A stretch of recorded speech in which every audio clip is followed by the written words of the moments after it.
we go. All right, you heard me yelling there. Hi, everybody. Welcome in to the Friday Rant. I am Pugs Moran.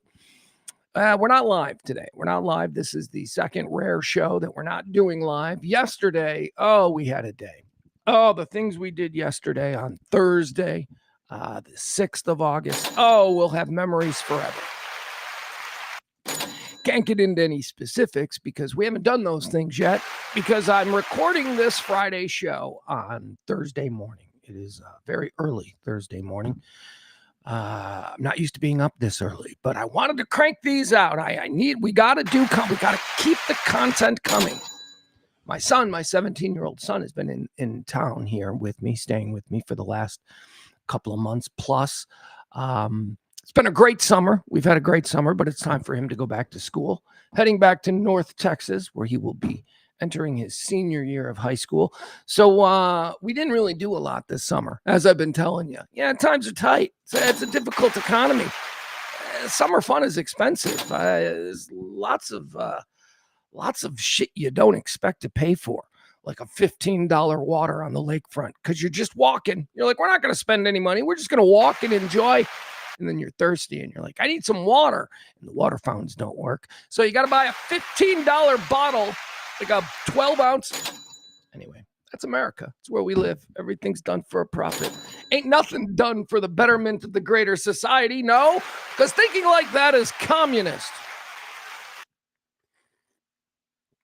I don't know. So whatever we did on Thursday, yesterday, I'm sure it was great. I'm sure. Thank you for being with us here on Friday. We're going to do, I told you earlier in the week that today's show was probably going to be more of like an evergreen show. And that I was probably going to be high. Like I said that, I go, well, I'm going to record Friday's show Thursday night, so I'm probably going to be high. Well, it's Thursday morning, so I'm not.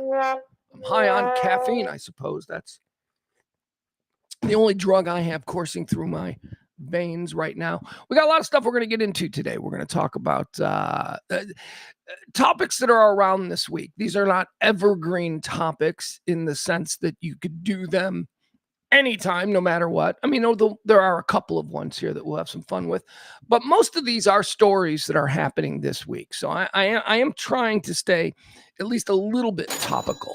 Although, again, recording this Friday show on Thursday morning, should the world have exploded at 8 p.m. Thursday night, I'm sorry. I'm sorry for not covering it.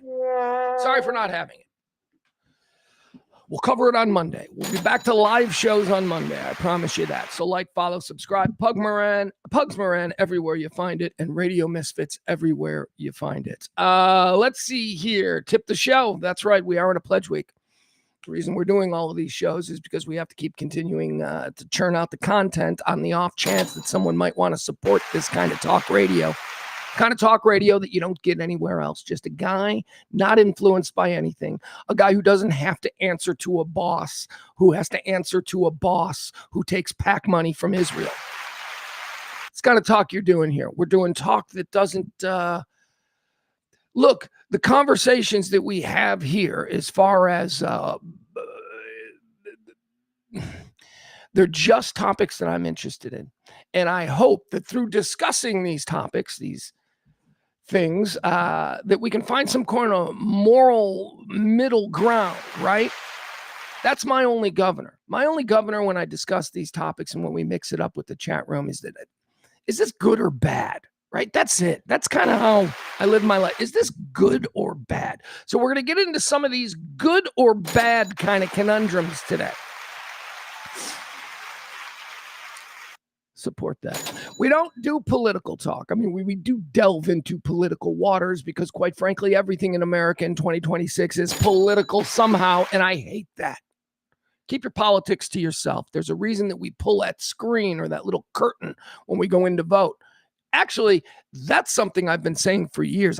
The last couple of times I've voted, there's no voting booth anymore. It's like I'm just like, it's like a screen. Like people wanted to, they could probably see exactly what I'm doing. Hold on, I just got a text. When you get a text this early in the morning, you got to respond to it. Hold on. Okay, sorry about that. All right, there you go. Anyway, we are in a pledge week, so please drop a little something if you can. That would be great. That's how we do these shows. It's how we pay the bills, how we keep the lights on. It's how I put gas in the car right now at this very moment. I know that you think I'm sitting here talking to you, but no, at this moment, I am somewhere south of Bloomington Normal on 55, heading to St. Louis with my son. And your tips and your support of this kind of content, well, it's why there's gas in the tank right now.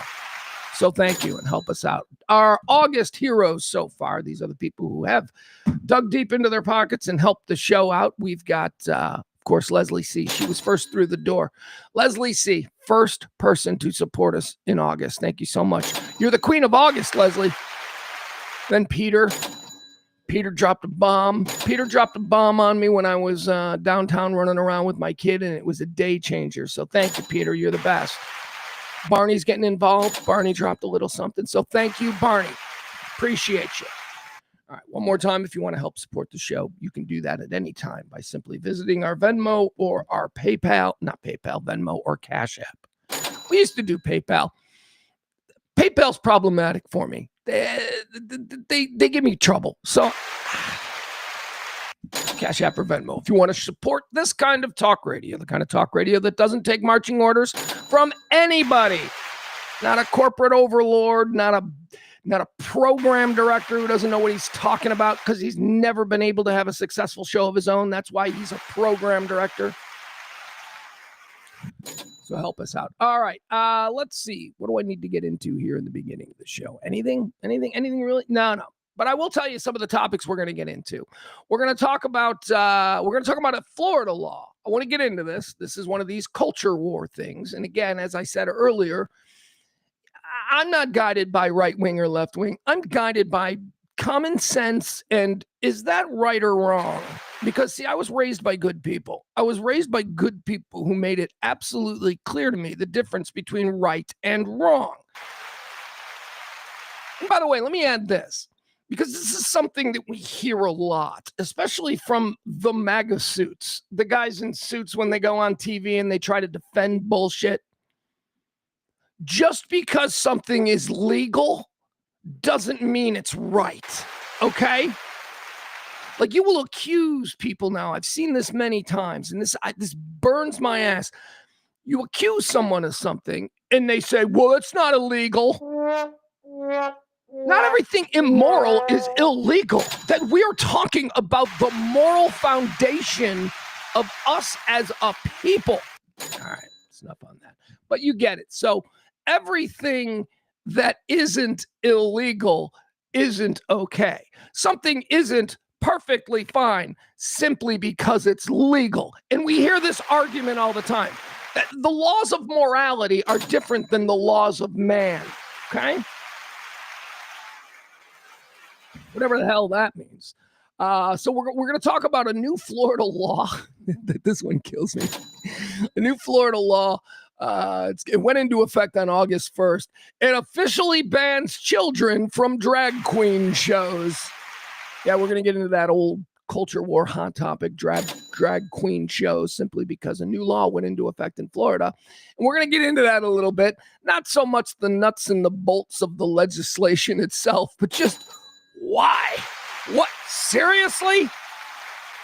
So we'll get into that. Weed. I've been sitting on this story for a couple of days. I want to delve into this new study that says that weed, marijuana, has overtaken booze as America's #1 intoxicant. All things being equal, people choose to get high. Let's talk about why that is. Why people are choosing to get high over getting drunk. And let's really establish the difference, because I think a lot of people don't draw a distinction between being fucked up on weed and being fucked up on booze. They are two completely different things. We'll start by this. I don't believe there's such a thing as being fucked up on weed. You can be high on weed and you can be dopey and a little bit giddy, but you're not fucked up. You fall down stairs when you're drunk. You don't fall down stairs when you're high. It's not a thing. All right, so we'll talk about that. We're also going to finally get into the Gen X lingo segment. Been sitting on this for a while. One originally had planned to do it with Maddie. By the way, check out Maddie, anti-libfem. You can find her over on Twitch. She's burning the mother down, man. That's your thing. She's your gal.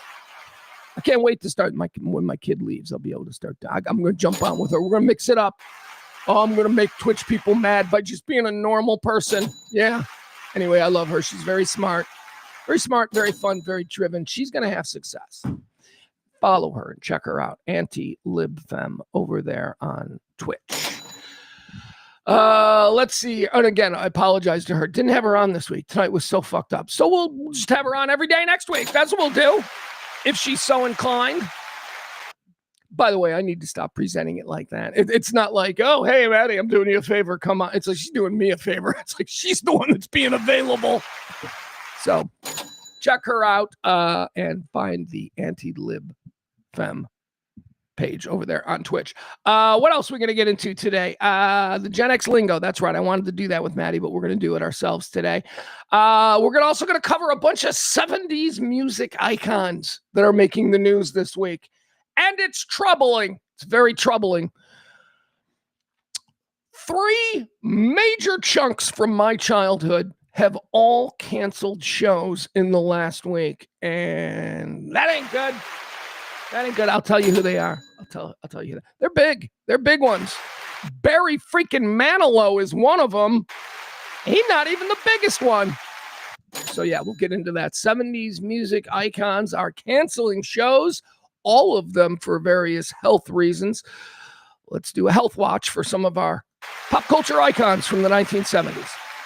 That's going to lead us into our celebrity death trilogy. I keep an accounting every year of the death trilogy. You know, the death trilogy. The old belief that celebrities die in 3s, right? Well, why do they die in 3s? That was always my first question. I'm like, okay, I'll sign off on that initial contention that celebrities die in 3s, but now I'll ask a follow-up. Why? Well, here's why. They die in 3s because celebrities, even in heaven, don't want to be around us peasants. No.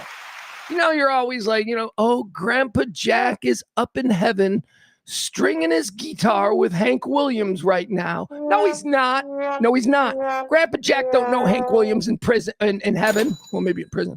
He doesn't know Hank Williams in prison. They keep the celebrities separate. All right, it's the same as down here.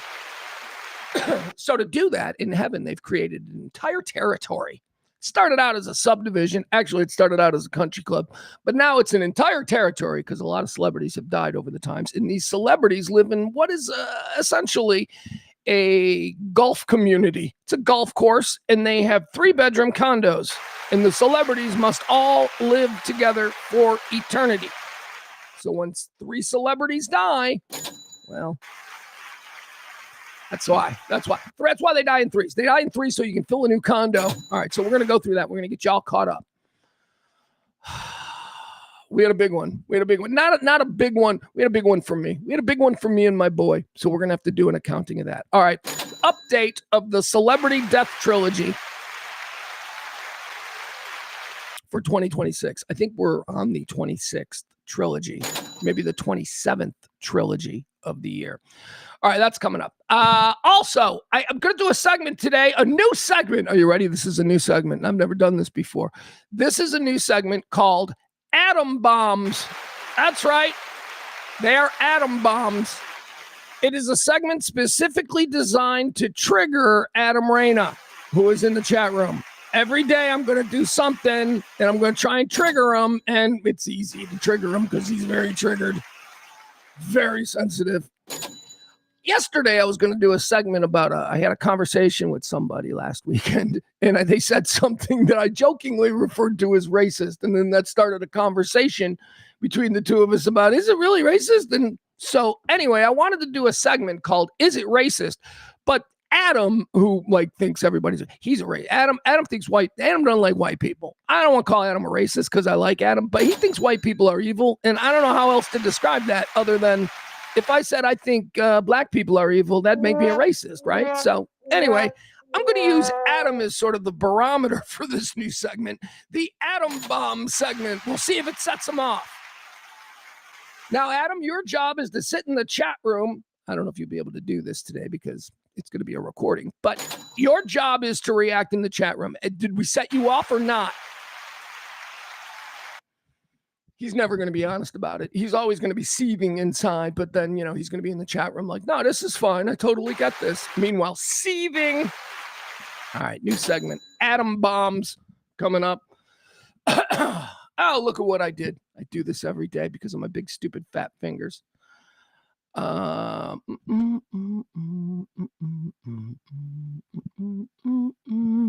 right, and then we'll do the 1, 2, 3 videos, 3 fun viral videos that we've collected, and we'll watch them and we'll break them down. And, of course, can't beat fun at the old ballpark because I am a baseball truther. And it is baseball season, so let's get into all of that stuff. First, though, before we get into all of that, we're going to talk about the big story of the day, or at least the story of the morning that's got me all interested. Kalshi defends cancer bets. Have you seen this stuff? First of all, do we understand what the prediction markets are? Do we know what Kalshi even is? Kalshi and Polymarket are probably the two biggest high-profile prediction markets. Prediction markets rose out of nowhere. They're out of nowhere. Like, this is basically a new thing, right? Like, gambling, I come from the 70s and the 80s, and gambling was always highly illegal. We'd watch on the 10 o'clock news at night, especially in Chicago. Some outfit gambling ring gets busted, and then you see the perp walk of all of these Italian guys being let out. Gambling was always Pete Rose, oh my God, he sniffed gambling and then he lied about what he was doing and he could never be mentioned in baseball again. He was gone simply for gambling.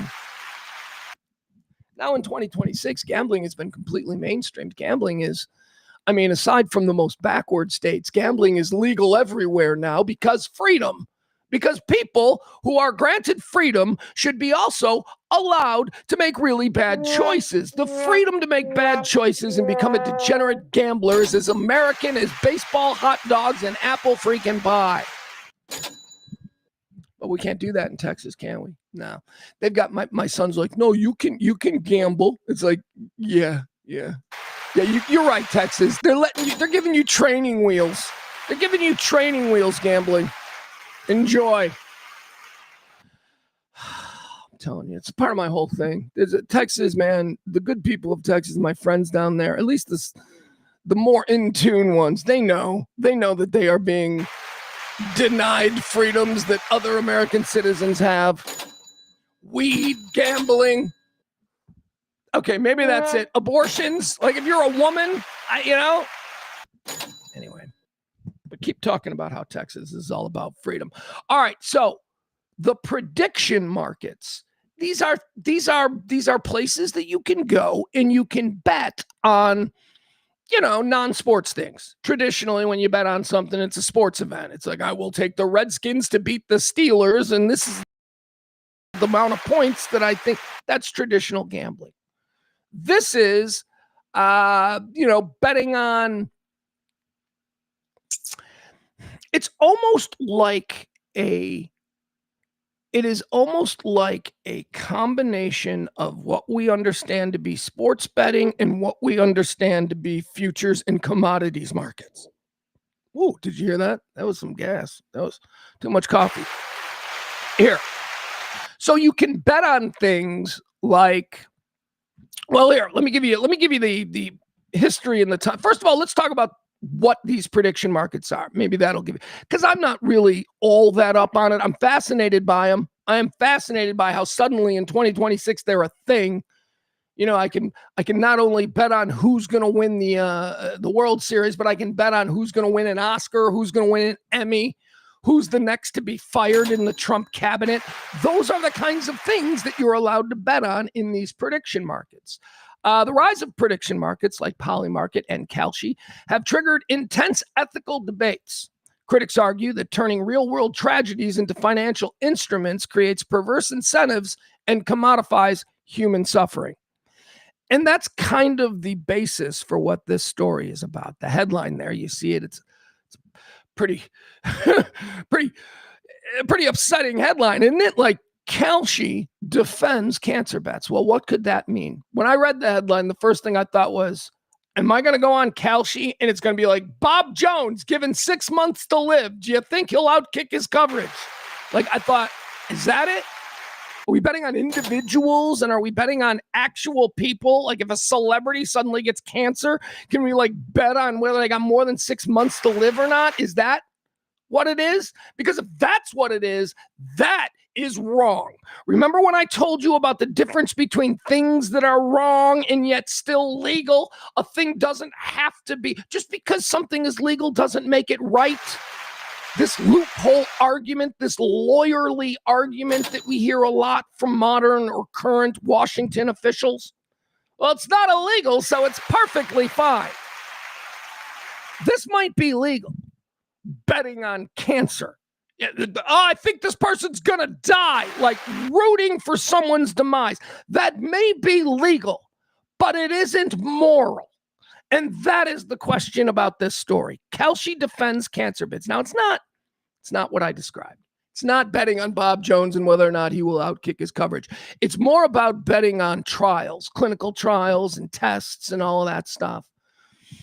We'll get into the nuance of it because it is still very troubling, even though it's not as bad as maybe the headline makes it seem. All right, so let's go into the history here. I want to talk a little bit about what these things are. Kalshi and Polymarket, as I said, they're the most common.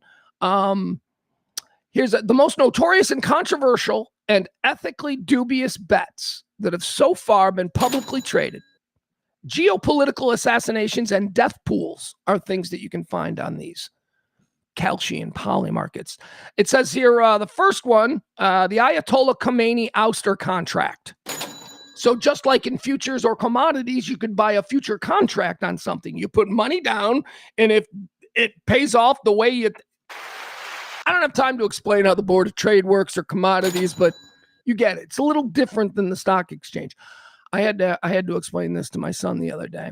We were walking down the financial district of Chicago, heading towards the beach, and we walked right past the Chicago Board of Trade.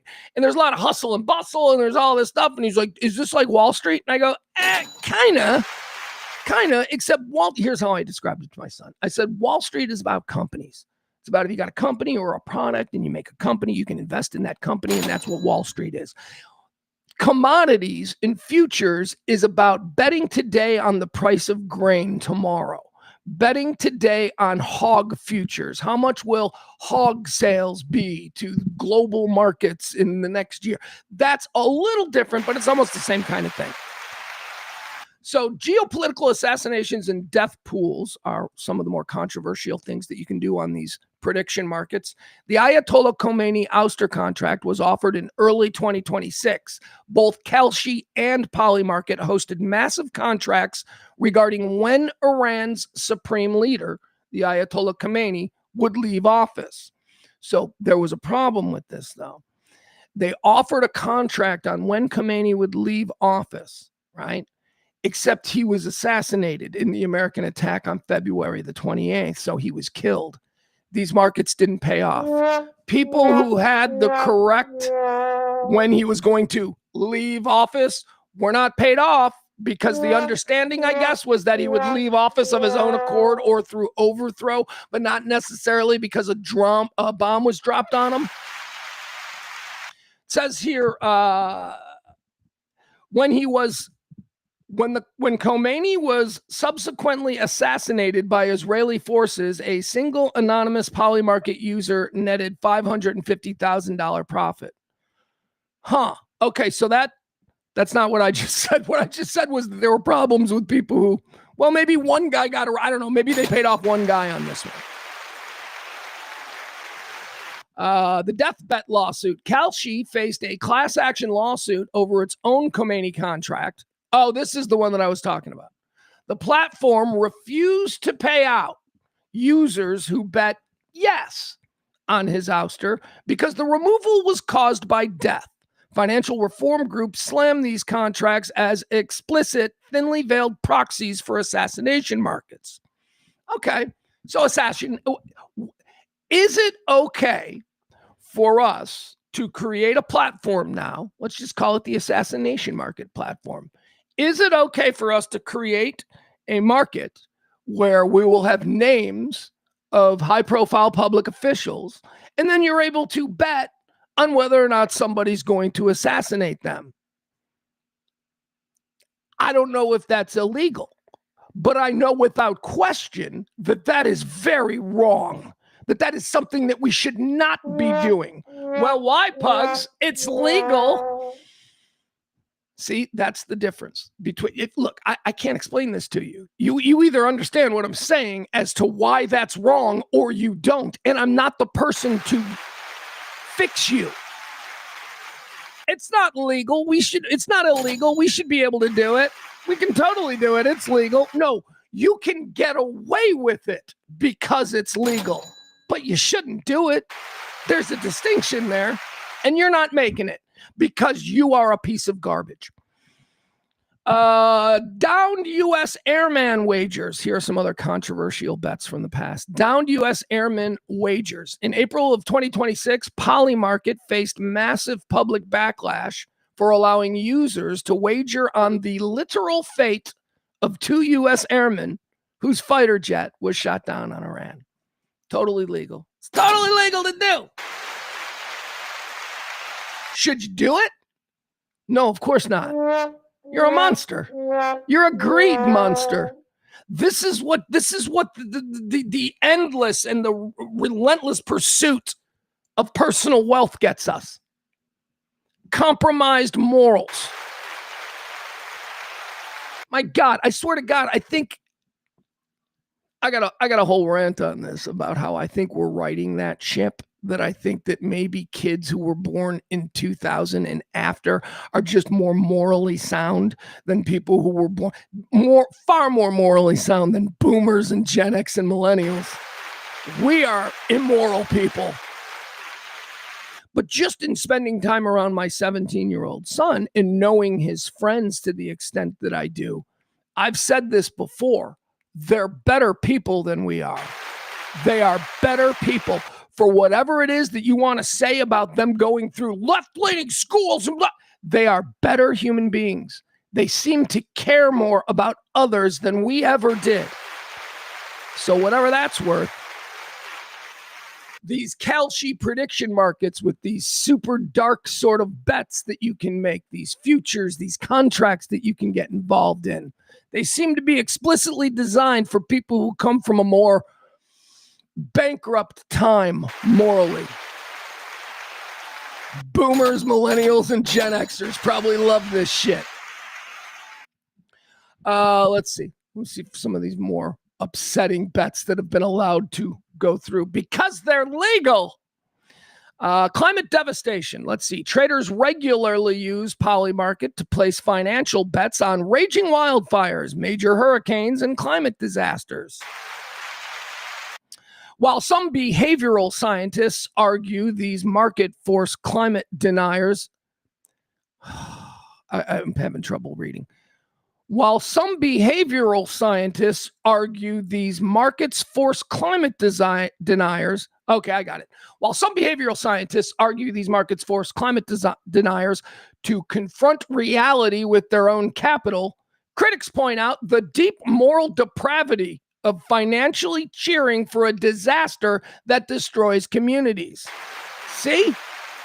You either get that part or you don't. And if you sorry to say it, if you don't get that part, that we shouldn't be cheering for disasters that destroy entire communities, if you don't get that part, you're one of the bad people.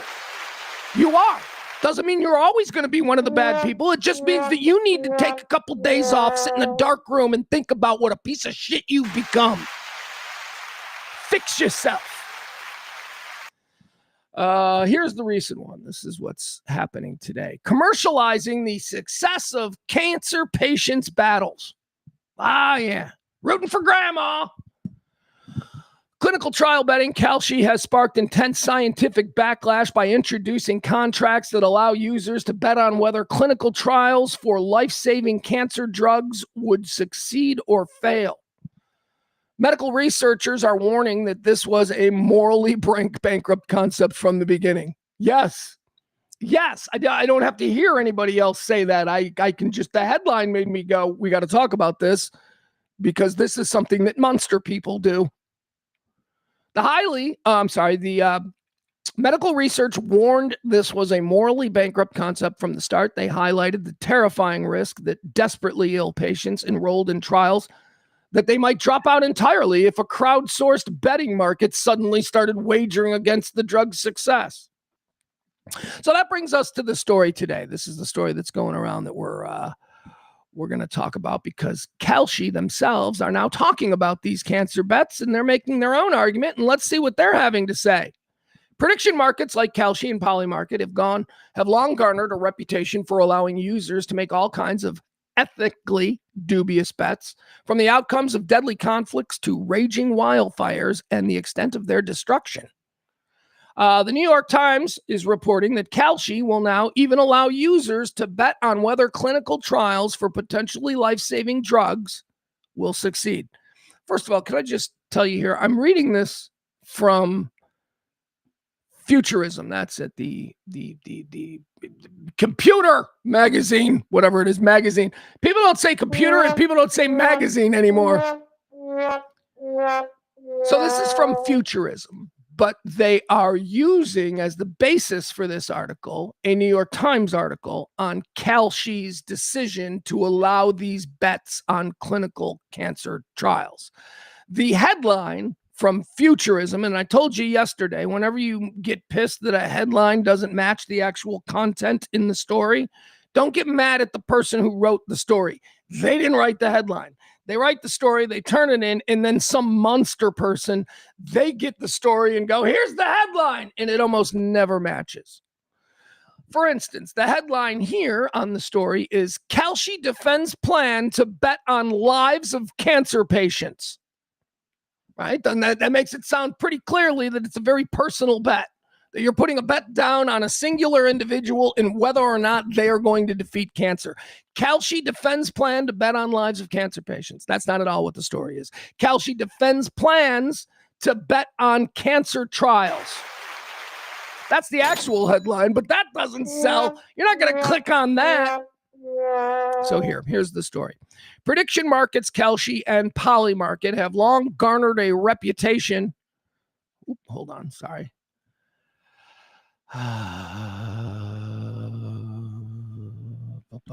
Sorry, had to go find my place. Prediction markets like Kalshi and Polymarket have long garnered a reputation for allowing users to make all kinds of ethically dubious bets, from the outcomes of deadly conflicts to raging wildfires and the extent of their destruction. The New York Times is reporting Kalshi will now even allow users to bet on whether clinical trials for potentially life-saving drugs will succeed. Researchers say this is yet another morally bankrupt concept that could put real people in danger. There's even risk that those enrolled in these trials could choose to drop out if the markets were to bet against a positive outcome. Turning loose a betting market in an ongoing randomized clinical trial really is breach of scientific conduct. Robert Cartliff, who serves as FDA commissioner under Biden, said, all right, Kalshi first announced its biotech prediction market pilot program last month. Same day that President Trump hold on. Oh, yeah, remember that? Okay, so here's the tie-in. Kalshi first announced its biotech prediction market pilot program last month. This was the same day that President Trump's teleprompter guy was busted for winning more than $100,000. He won it on Kalshi by betting on what the president would say. First of all, F you for busting the teleprompter guy. F you. Why don't you go sniff around Don Jr.? Why don't you go see what he's doing why don't you figure out what Barron's got going on over there on the prediction markets? But no, you're going to run up the $50,000 a year teleprompter guy for just taking advantage of a situation. This guy works in the Trump White House. He's a laborer. He's a working class guy who holds cue cards for the president of the United States. Cool job? Yeah. A wealthy man's job? Fuck no. This guy is making a regular workman's wage. He uses a little bit of insider information that he gets just by sitting there being a doormat. I mean, you know what I mean? He's one of the invisible people. The teleprompter guy is one of the invisible people that Trump doesn't even recognize is in the room, and we'll just have a conversation, So he's sitting in here, the invisible working man who holds the fucking cue cards for Trump. He's sitting there and he hears something and he's like, I'm going on Kalshi. He gets caught. He gets publicly humiliated. He loses his job. Meanwhile, you got Barron Trump supposedly dropping Kalshi bets on when America is going to bomb Iran again. Nobody's looking into that. No, we ran up the working man. Why? Because the working man probably can't afford an attorney who knows what he's doing. Pisses me off. Kalshi first announced its biotech prediction market pilot program last month, the same day as President Trump's teleprompter guy got busted for winning more than $100,000 on Kalshi, betting on what he would say. The company argued in an announcement that a publicly listed contract on a trial or regulatory outcome produces a continuously updated publicly probability that reflects the way. Fuck you. Seriously, I'm not even going to read the rest of it. That is corporate gibberish and bullshit. Kalshi is perfectly fine at the corporate level with people betting on the outcomes of life-saving bullshit. Stay away from this stuff, man. And you would think that I've always thought that cancer was like the great unifier, right? Cancer was the thing that we could all kind of just go, okay, hold on now. Everybody gets it. Everybody, this is, but for the grace of God in this moment, go I. I always thought cancer was sort of that line that we didn't cross. But now here we are. You can bet on cancer trial outcomes. All right, there you go. Just another example of how we are sliding. When I say we, I mean, because in the beginning of this, I told you about how I think there is hope for the future because I have witnessed with my own eyes what I perceive to be better people, the Generation Z or whatever, and the ones who stay in their phones and the ones who, have social awkwardness and all this. They are inherently better people when it comes to right and wrong and don't be mean and be nice. They are better people. They're the kind of people who probably would be stopped dead in their tracks when offered an opportunity to bet on a clinical trial for cancer research. Not us, not Gen Z, or not Gen X, not millennials, not boomers. Oh, no. We have had 70 years of moral perversion. We have been just... Anyway, here we are. All right, that's Kalshi defends cancer bets, but not really. They're defending betting on cancer trials, but still kind of shitty. All right, story 2 today for this Friday afternoon. Let's go with Florida. Florida always doing something silly. Florida has now here, I'll pull the story up just so we get the actual facts before I start just spinning my bullshit. We'll put this picture up. Why not? This is a dude. See, look, again, I'm Gen X, man. I come from a place when, There's a dude. It's a drag show dude. There he is. All right. Let me give you this Florida story. I can give you a little something to look at there. Florida's no children at drag shows law has been upheld by a federal appeals court. Oh, I thought this was I'm sorry. There's a different story that I'm doing that took effect August 1st. This story here in Florida, I think I presented it earlier as well. A new law went into effect on August 1st. No, that's right. The story here is that this law has been in place in Florida and it's being challenged in the courts, and a not Florida, but a federal court has basically said yesterday that, Florida can ban kids from drag shows. I'm not even sure what a drag show is because I don't live in the drag show universe. I think if you live in the drag show universe, I think if you live in a world or in a personal society where it's like, hey, it's Sunday, you want to go to another drag show? That's fine. If that's what you are doing, you're an American citizen. I'm just not all that familiar with it. Also don't understand its appeal. Sometimes I see some of these men and I get a little confused. I'm like, that's a beautiful looking woman, man. there a sports bar around here? I'm going to let you folks just stay here. I'm going to go down the street to the sports bar where I can. There are Hooters. I need to be certain of what I'm looking at. Can't help that. That's not a judgment. That's not saying it's wrong or that these people are less than. That's just me being honest about how I feel as a person raised in the time that I was raised. Now finding myself being, confronted by this more open society where we're seeing. You never saw trans people when I was 12. Okay. You know what you did see? I saw a lot when I was 12. You don't see anymore? I can't say midgets, right? What's the appropriate word? Dwarf. You see a lot more dwarfs in the 70s and 80s. You don't see that anymore. It's like the dwarfs have been replaced by trans people. It's like there used to be little people, and now there's a federal appeals court has upheld a Florida law banning children from attending drag shows, a measure that was put in place with the support of Governor Ron DeSantis. He's doing the big things. He's doing the heavy lifting down there. In an 8-5 opinion handed down Tuesday, the majority ruled the law was constitutional, while those on the dissenting side criticized the measure as overreach. The act, here's a quote now, the act is a straightforward regulation of obscenity, wrote Judge Andrew Brasher, who was appointed by President Donald Trump on behalf of the majority. Preventing children from attending adult live performances obscene. I'm going to read this quote from Judge Andrew Brasher. Here's the quote.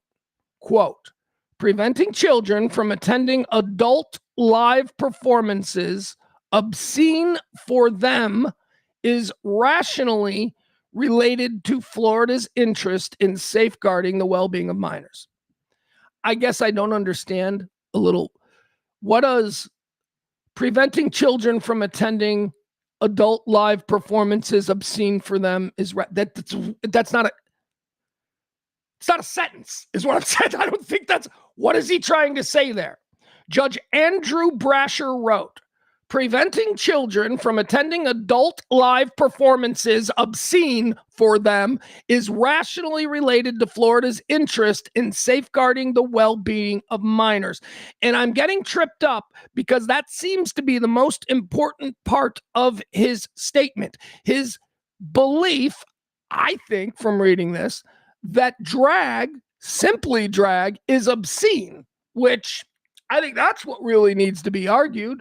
Maybe it already has. Maybe I missed that. Maybe that was during football season and I wasn't paying attention.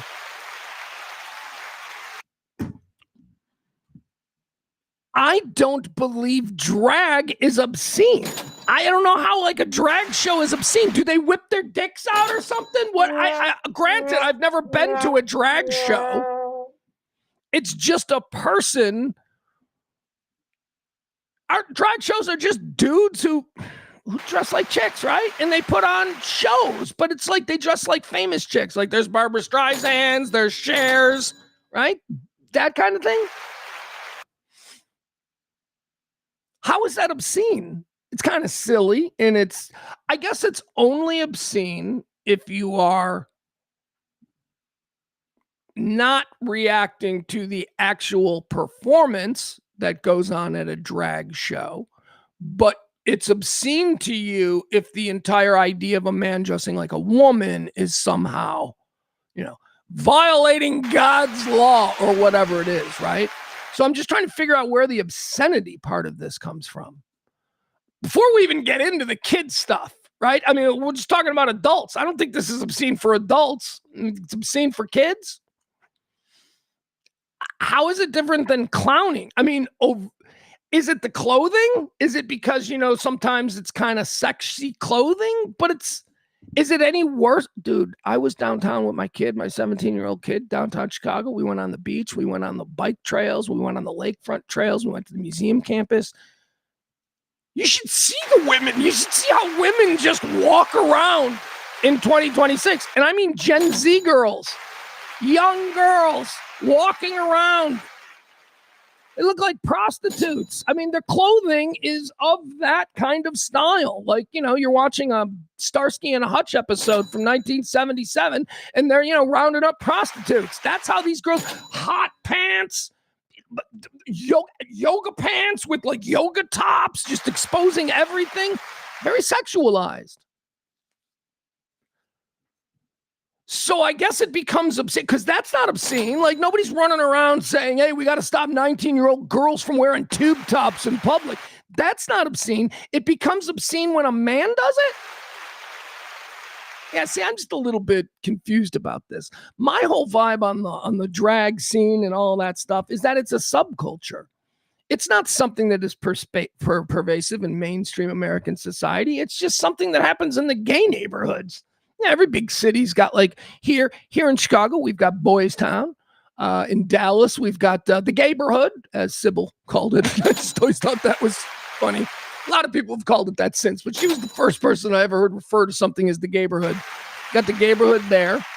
I mean, every big city has an area, and that's where these kinds of things occur. And what's the problem with allowing these people who choose? Well, that's what it is. People don't like to let people choose to live a life that is slightly outside the margins. And when I say outside the margins, I mean outside the margins of what your lame aunt in the suburbs thinks is totally normal. It says here, DeSantis posted on X that, quote, this shouldn't even be controversial. Yet our law protecting kids required to fend off lawsuits and win cases. All right. So now let's move on to the kids portion of this, okay? All right. So just from the beginning, I don't understand the obscenity here with dudes that want to dress like women. Unless they're like whipping their dick out and, obviously. Are there examples that I've missed of, like, kiddie drag shows where kids are all gathered and there's some, like, drag queen showing them how to give a blowjob on a banana? Like, is there shit that I'm not aware of? If that's happening, please, then yeah, I'll join your side and I'll be like, that's highly inappropriate.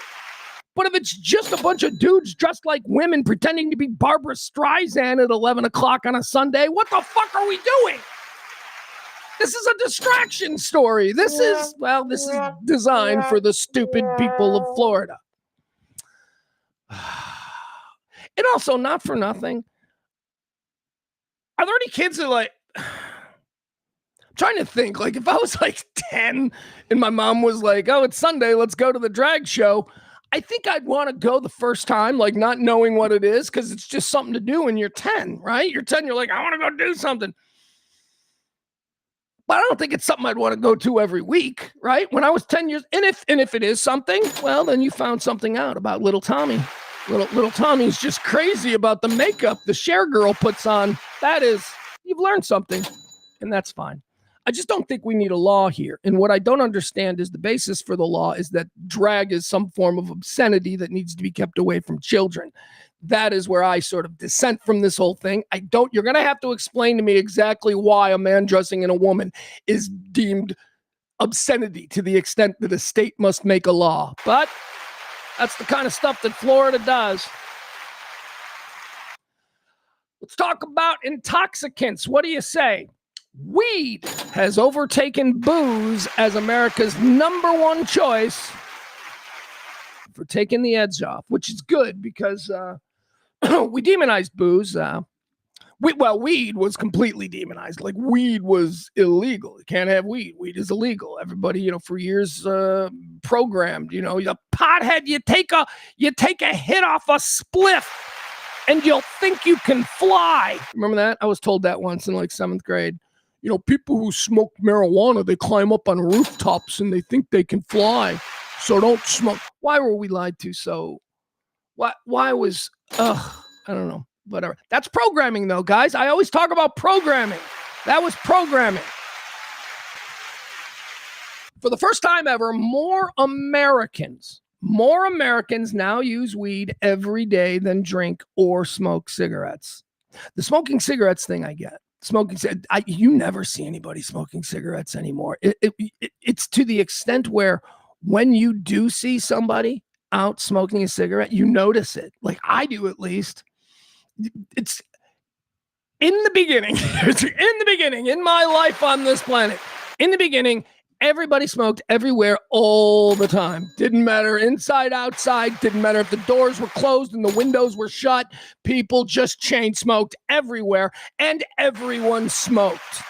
If you were 13 in 1975, you smoked cigarettes, probably a pack a day, and you smoked everywhere. In the 1980s, high schools had smoking sections. Everybody smoked everywhere all the time. Then it started to be like, smoking is bad. You shouldn't smoke because secondhand smoke kills. So everybody who smoked had to be moved outside. And this was, by the way, about a 5-year transition period between people who were used to smoking in their offices being ordered to have to go downstairs, stand outside on the cold sidewalk and smoke their cigarette, right? There was about a 5-year transition where you would go into somebody's office, you know full well smoking isn't permitted, and that dude was still smoking. Just, what are they going to do, right? There was about 5 years before people fully started, behaving in the way that was expected of them, which is you don't smoke in the office anymore. You don't smoke. Remember the other thing? Remember the smoking section? See, this occurred in the 5-year window between you can smoke everywhere and you can't smoke anywhere. There was like a period of time where you'd go into a restaurant and they'd say, smoking or non-smoking? Right now it's all non-smoking, but you had to ease us into it. We don't like hard right changes. We don't. And nobody smoked. Nobody smoked. Like high school kids used to smoke, right? When I was in high school, half my friends smoked. I didn't. I thought it was gross. I always thought smoking was gross. I chewed tobacco because that's not gross. No, you know what I always said? My tobacco doesn't affect anybody unless you are careless and accidentally drink my spit bottle. That's the only time that my chewing tobacco can affect you. And that's on you, quite frankly, for not knowing what you're drinking. Be better. You smoke a cigarette, you're just going to irritate everybody that's smoke. That's a problem. So I get that. All right. So cigarette smoking, I will say this. When I do see someone smoking a cigarette now, especially a young person, I had this phenomena about a year or so ago when I was the 7-Eleven. There's a 7-Eleven right across from SMU. I think that's on Hillcrest and I don't know, whatever. It's right across from the entrance to SMU there in Dallas. And that was my 7-Eleven. And I remember I was sitting in my car and I saw like a 15-year-old kid with a skateboard just smoking a cigarette. Not a vape, just smoking a cigarette. And I looked at this kid and I thought, that's the coolest motherfucker in North Texas. Look at that kid. That kid's just out there. It's 2025. This kid's smoking a cigarette in front of a 7-Eleven like it's 1979.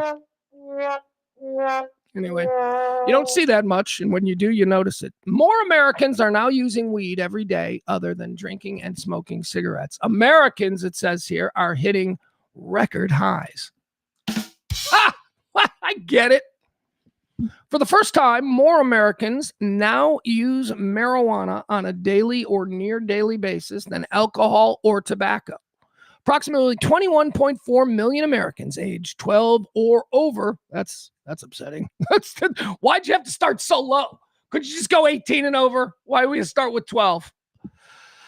Approximately 21.4 million Americans aged 12 or over used marijuana daily in 2025. This according to a new data released from the Substance Abuse and Mental Health Services Administration. In contrast, only 17.1 million Americans drank alcohol every day or most days. Well, good, because you're a flat out alcoholic. Oh, and don't give me this thing where it's the same. I've seen this argument played out before. Not with me, but with other people. So if you're somebody who drinks and gets drunk every night, you come home, it's like, I wait till nighttime and I watch Fox News and I start pounding half a quart of vodka and then I go to bed and do it all over again. If you're drinking alcohol every night to the extent where you're getting drunk and maybe even past that extent to the place where you're not even noticing that you're drunk anymore because that's your normal at 10 o'clock at night, you're an alcoholic. You may not be a diagnosed alcoholic or somebody who is actively engaged in changing this lifestyle, but you are an alcoholic. I mean, isn't it 7 to 10 drinks in a week? If you have 7 to 10 drinks in a week, you're a problematic drinker.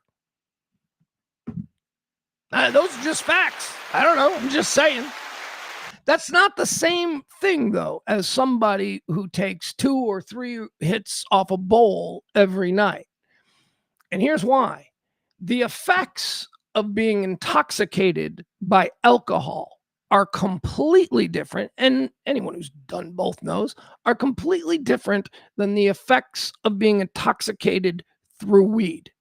The effects of alcohol on many people make them aggressive, sloppy, clumsy, and reckless. That's what alcohol does. What are you talking about, man? What? Come on right now. I mean, that's what alcohol does. Not to say, or the least of which, what it does to your body with the dehydration and the cotton mouth the next day and you being hungover. You know, being hungover is your body saying, hey, you stuck a whole bunch of spoiled fruit inside us last night. What the fuck was that about? That's what a hangover is. And that's what alcohol does to the human body.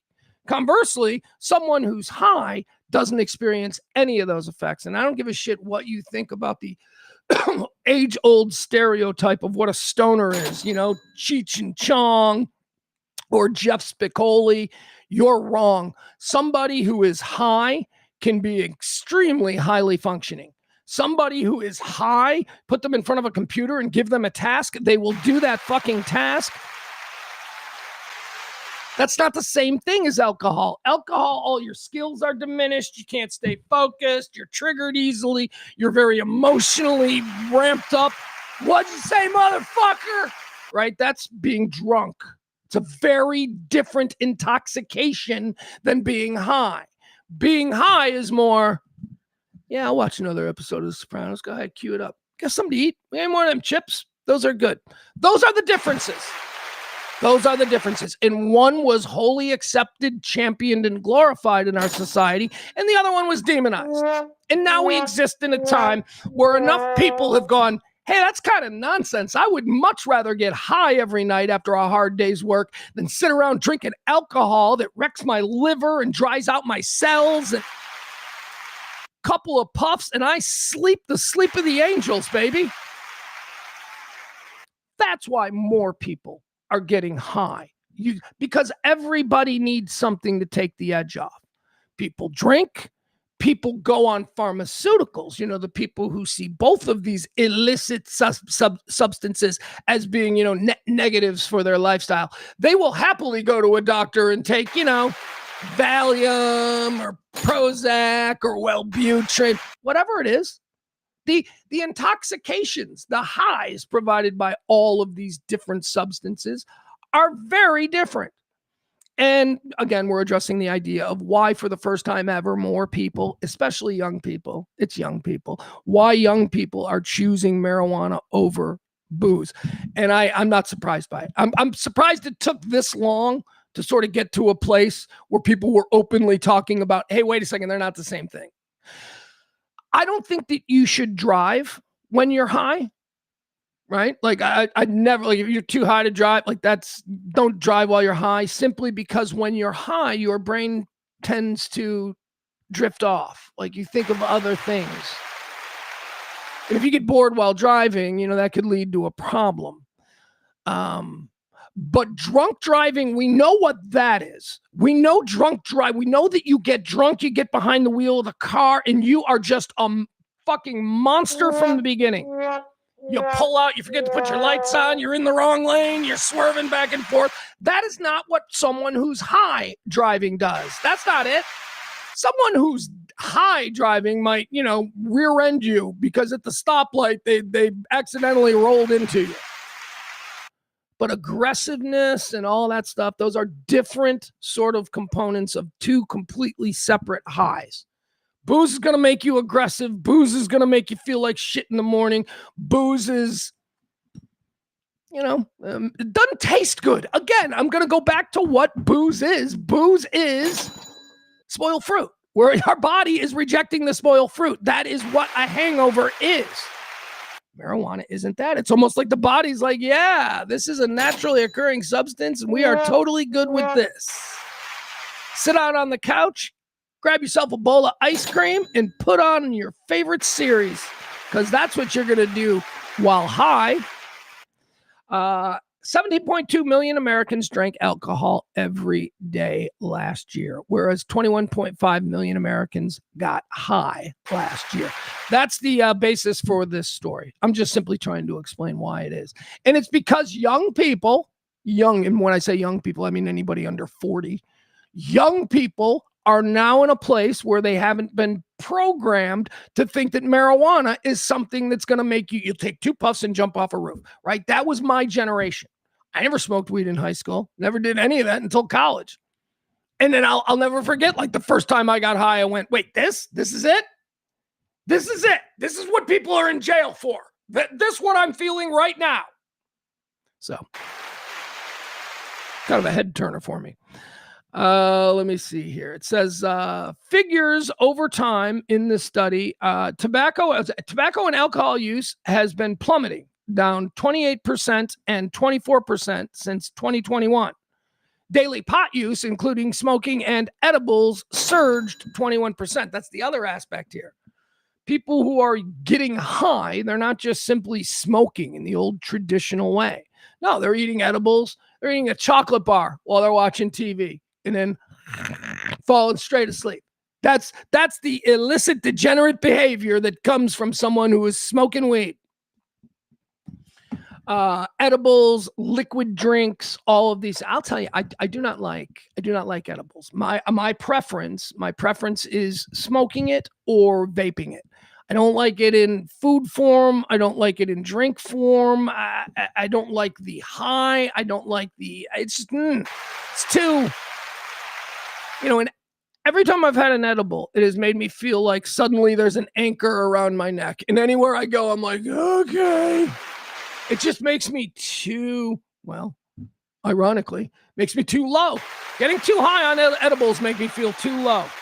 While far more Americans still drink overall, like socially, including occasional drinkers, marijuana users are overwhelmingly more likely to have a regular habit, the study shows. Roughly 129 million Americans aged 12 and older reported consuming alcohol in the past month, compared to 43.8 million who said they had used marijuana in the past month.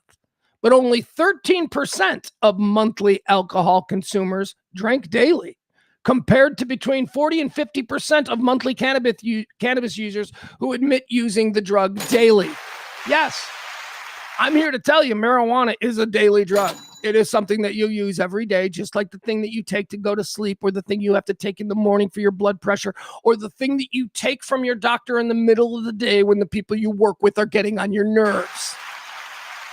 Yes, marijuana is a daily thing. Alcohol isn't. You shouldn't drink alcohol every day. That's bad for you. It's bad for your body. It's spoiled fruit. Your body rejects it. One of the byproducts of your body rejecting it is that you get drunk. And, in the animal kingdom a billion years ago, that was supposed to indicate to the animal not to do that again. But we humans, we're like, hey, we kind of like this. Let's bottle it and sell it. The study also revealed several startling trends about different age groups and their use of various substances. While the death of drinking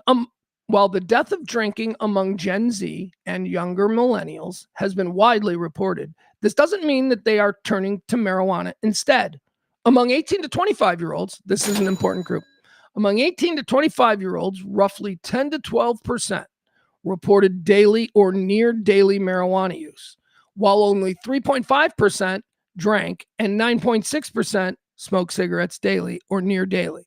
It's almost nobody is smoking cigarettes of 18 and 25-year-olds. But seriously, that 9.6% of 18 to 25-year-olds who are ripping real lung darts, they're the coolest people in whatever town they're from.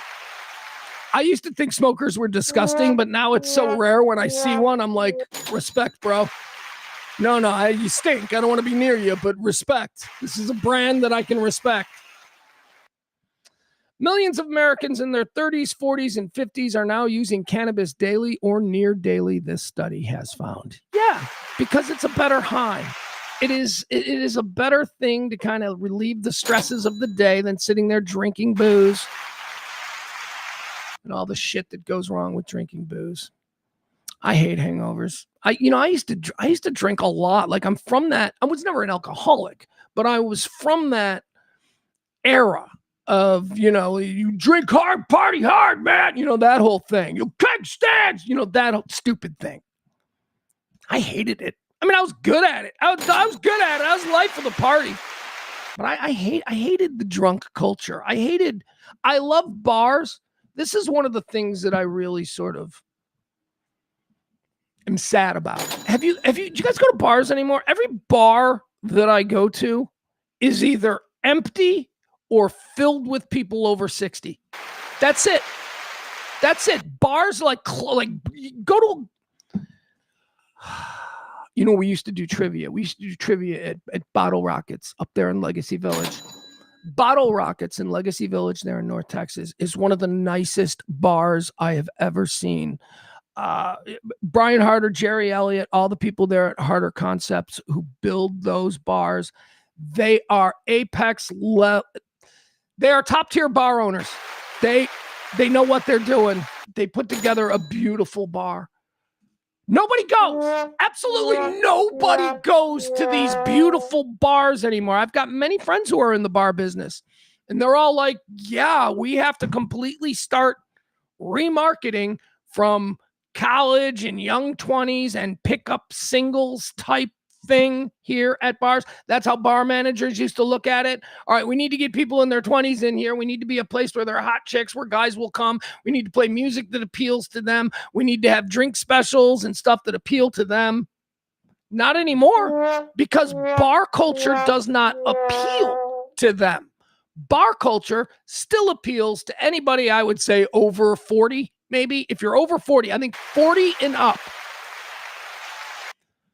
But 40 and up, what do you got? What do you got with 40 and up? What do you got? 20 more years of the existence of bars before they have to completely change and figure out how you can get younger people in? Because 40 and up is an aging demographic. Most of the bars that I go into now, I look around and I am like the youngest guy in there because people don't go to bars. I don't know. Clubs, I mean, I haven't been to a club. Now, again, I'm of the age that traditionally would have, sort of phased out of that lifestyle. So I, a guy of my age, mid-50s, white guy, I'm probably not supposed to be going to clubs anyway. I can go to the corner tavern. And by the way, I'm not talking about corner neighborhood taverns in the age demographics there, because those places, at least insofar as how they exist in Chicago, those places have always been literally a community meeting center. So you're not going to walk into a bar like that and you're going to see a bunch of young people. You're going to see your dad and, the guy who lives down the street, and maybe there will be a couple of 20 somethings, but it's, a mix, not a real thing. I'm talking about the sports bars attached to the shopping malls where people used to go and gather for Sundays and there'd be 400 people in there. No, that's not happening anymore. This generation doesn't feel the need to go to a bar and socialize. And I think this has everything to do with the fact that this generation doesn't know how to socialize in real life. Conversely, all of the things that support people who know how to socialize in real life are now dying. And bars are the first. Maybe not even the first. Anyway, there you have it. Weed overtakes booze as America's #1 daily intoxicant. Let's see what else we want to do here. Okay, here we go. Here's another one. Gen X lingo. Gen X lingo from the past. Yeah, I've been teasing this one for a while. I know. Been teasing this one for a while. I want to get into this story because apparently we used to say things. I went through this list and I was like, oh yeah, I remember that word. Oh yeah, I used to say that word. Oh yeah. So anyway, here, let's watch this. Let's see what this story is. Is that a video too? Oh, I think I got a video for you as well. So these are the top 10, and I do have an accompanying video that we'll use for this. These are the top 10 words that we used to say in the 80s that we just so simply say anymore. Okay, here we go. Starting out with gnarly with a G. All right, so I was raised in the Midwest, and a lot of you were probably raised elsewhere, since a lot of my friends here are in Texas. Gnarly was not something that we said. Gnarly was something that posers would start to say because they saw what? Fast Times at Ridgemont High or something. Gnarly is almost a exclusively California 80s word. A number of these words that we'll hear were exclusively Southern California words that made their way into the entertainment world of Southern California and thus were amplified out to the rest of the country. So you had kids in Pennsylvania going, gnarly, right? It's not a thing. All right, so gnarly, I'm going to reject that one. Don't need to bring gnarly back. We need to be looking at phrases we want to bring back. Grody. Ew, grody. It says it's an inspired portmanteau. Did you know this? Did you know about grody? I didn't know that grody was a portmanteau. Grody is a mashup of gross and grotesque. That's the origin of grody. Grody. Ugh. I don't know if we need to bring that one back. Maybe. That one seems kind of cute, right? Like you could probably slide grody in and someone would go, I haven't heard that in a while. All right, you can use grody. I think grody's good. Gnarly, stupid. Gnarly was never a real thing that a serious person would say. A serious person can get away with saying grody. So let's use grody. Gen X phrases. Third one. Bodacious. It says bodacious. 1980s term that we used to use. I never used bodacious. Bodacious is from Bill and Ted's. It's not a real thing. You're trying to make it sound like I was there. We didn't say bodacious. We watched Bill and Ted's and we heard him say bodacious, and a lot of us went, that's an interesting word. We should use it humorously. But we never used bodacious in our everyday language. That was a Bill and Ted thing. Here's one that I used to use a lot. This was a part of my verbal acne. Verbal acne are words that, or phrases that we use thoughtlessly. I'll give you an example. So my quarterback for the Chicago Bears is Caleb Williams. Caleb Williams' verbal acne is, yeah. What I mean by that is, if you ask Caleb Wilson a question in a press conference, he will always begin his remarks with, yeah. It's verbal acne. It's something that you can't. So it's like, Caleb, you passed for, X amount of yards. What was it like out there throwing to a first-time receiver? Caleb's response will always be, yeah. Well, we come out there and we give our best every time. Caleb, you went downtown to that restaurant. What'd you order? Yeah, I went to this restaurant. It's verbal acne. This word is a big part of my verbal acne. Psych. Psych. You remember psych? I used to say psych all the time. Psych. What's up, psych? Here's another one I used a lot. Not so much to the extent that I think I use psych. We're going through a list of Gen X words we don't use anymore. We are mining for things that we might want to bring back. Bogus. That's bogus, man. Like, people use that. I never use that. Bogus is legit. I think bogus is legit. I don't know that this is necessarily one of those Southern California words. I think bogus might be something that we used. I don't know that I ever did, but I'm going to accept bogus. I don't know that we need to bring it back. Yeah, let's bring bogus back. Grody and bogus are the two that I think we can bring back. I think bogus can be brought back. I think that's all right. Let's see what else. Here's another one of these examples of Southern California. This is not a thing. Nobody ever said this. This was said once in a song. And anytime that someone made this reference or said these words, it's a phrase, they were clearly referencing the song. This was not something that was used in everyday conversation. Gag me with a spoon was not used in everyday conversation. This is a lyric from Moon Zappa's Valley Girl song. That's where it came from. It's a funny sounding phrase. And after the song Valley Girl became popular, people started saying gag me with a spoon. But it was almost always clearly tethered to knowledge of the song. Nobody organically was going, so I ate at Taco Bell last night, gag me with a spoon. That wasn't how people talked. Although I do think that would be the appropriate way to use it. That's another thing. We should be talking about how to use these. That's it. Pugs, use them in a sentence.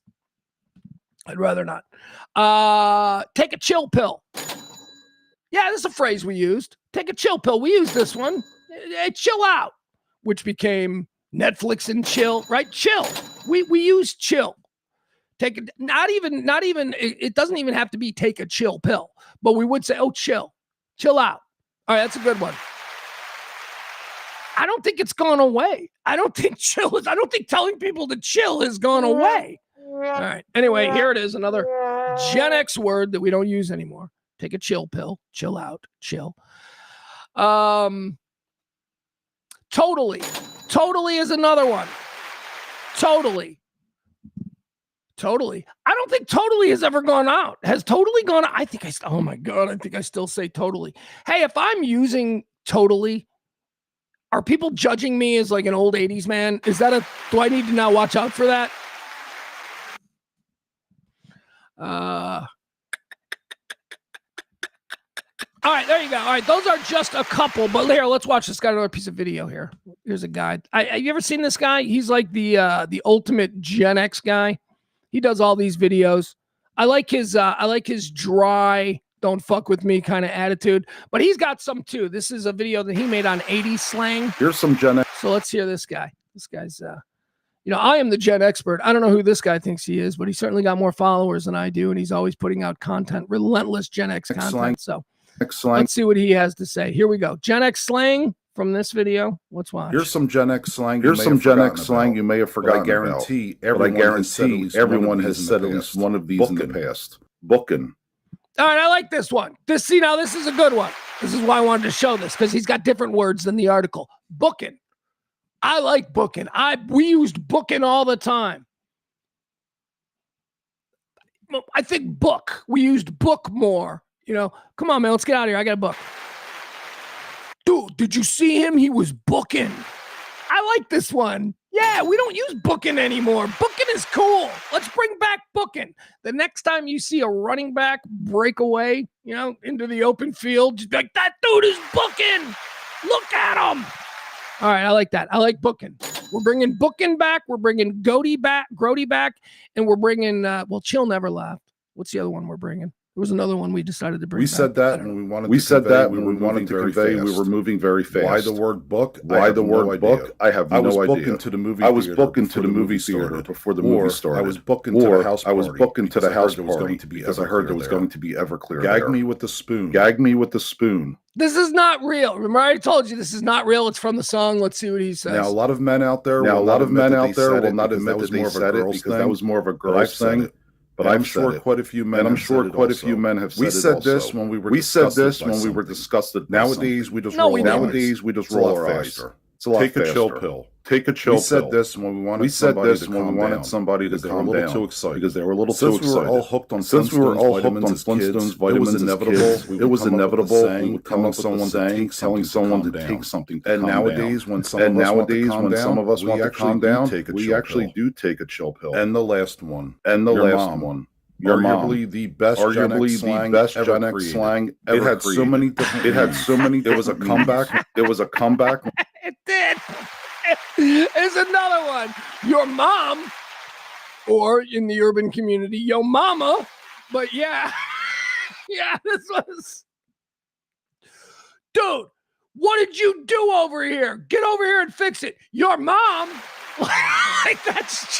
I love that. That one we can bring back. Somebody burned you, and somebody burned what else to say. And it was multifunctional. You could put that at the beginning of an insult, or at the end of an insult, or at the end of the insult. Either way. And it would work. Your mom was the mother of your mom. So how many of these have you said? Here's some Gen X slang you may have forgotten. There you go. Some Gen X slang.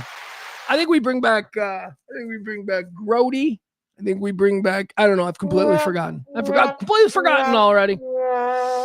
All right, let's check in with some 70s icons.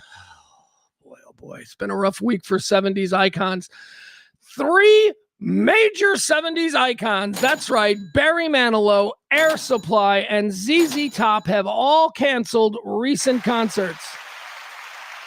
Now, I know what you're thinking. You're like, Pugs, that seems kind of random. Well, here's the deal. I was reading about Barry Manilow, and somehow the algorithm decided that I'm fascinated by the subject of old rock stars and how their tours are going. And I started to get all these other story suggestions. And it just so happened that these 3 bands all this week have canceled shows and had to put out Barry Manilow is sick. I don't know what Barry Manilow's got, but he's sick. He had to come out and make a statement a couple of months ago, which is good that it was a couple of months ago, although not good that he's canceling shows now. A couple of months ago, he came out and made a statement that he was not dying and that those reports are, unfounded. But apparently he does have something, and we're all dying. So I guess the question is, to what immediacy are we dying? And so Barry Manilow, he's one. He's canceled a whole bunch of concerts. Air Supply, didn't even know Air Supply was still around. Air Supply is a weird band, right? Some people may not even remember Air Supply. Air Supply did stadium power love ballads. That's what Air Supply did. I mean, I don't know. Did Air Supply ever rock? I have no idea. Everything that Air Supply did was a big, over-the-top love song. Didn't even know they were still around. And by the way, Air Supply was huge. Air Supply was like the biggest band in the world for like 7 months. For like 7 months in 1981, Air Supply was massive. Had no idea they were still touring. Interestingly enough, they're on tour right now with the Little River Band. I couldn't name one song by the Little River Band, but I know I'd enjoy at least 5 of them. Oh, that's them? Oh, yeah, I remember this song. Are they the ones that do Amy? No, that's Pure Prairie League. That's, 70s bands. Anyway, Barry Manilow and Air Supply canceling shows.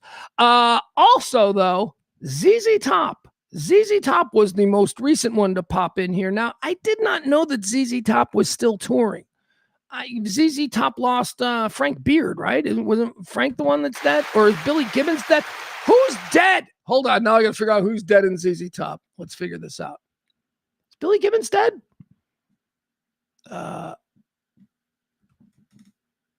Who's dead in ZZ Top and who's alive?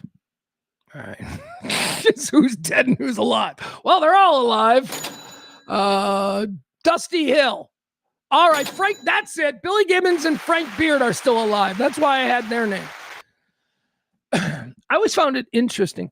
Dusty Hill, bassist Dusty Hill, passed away a couple of years ago. I always thought it was interesting that ZZ Top was a band that was well known for their big crazy beards. And there was a guy in the band ZZ Top who had no beard and his name was Beard. The guy with no beard in ZZ Top's name is Beard. Tell me that ain't weird. And by design. That's got to be by design. That's what I'm thinking anyway. It says here, rock band ZZ Top cancels concert hours before show due to undisclosed matters. What do they look like? Well, wait a second. Hold on. All right, here you go. All right. So, all right. Yeah, I was confused here. I'm looking at this fairly recent picture of the great ZZ Top, and I was confused, and I'll show you why I was confused. I guess I'm a beard racist. Guys with beards, they all look alike to me. I can't. A guy with a beard, I can't. They all look alike to me. You're a beard racist. No, I'm not. I'm just a human, and my eyes don't work that way. My eyes are just like beard, same, easy button. I wanted to show this picture because I saw this picture. This is a fairly recent picture of ZZ Top. And remember, the only guys who are still alive are Billy Gibbons and Frank Beard. Frank Beard's the drummer. Frank Beard, right? And Frank Beard the drummer? I think Frank Beard's the drummer. Yeah, Frank's the drummer. He's a drummer with no beard. That's what position in ZZ Top does Frank Beard play? That's a fun way to ask it. What position? Yeah, he's the drummer. Okay, so because I'm looking at this picture and I'm like, that drummer doesn't look like Frank Beard, but whatever. All right, so here's what I got confused by. I saw these two old dudes with beards playing guitars, and I'm like, there should only be one old guy with a beard playing guitar now because Dusty Hill died, and they just went and got a new bass player who also has a big, crazy ZZ Top beard, which I'm fine with. That's all right. It's part of the brand. Unless your name is Frank Beard, you have to have a beard in ZZ Top. So anyway, best thoughts for the good folks of ZZ Top, best thoughts for the fans of Barry Manilow, and of course, best thoughts for the people who are affected by the tragedy of Air Supply. Oh, guys, it's very early on Thursday morning. We're doing this Friday show for you here. I do want to thank one more time. We've got some heroes. That's right. This show runs on your gratuity, so please drop a little something, help tip the show. That's how we, right now, I am in a car. I promise you, right now, I'm in a car.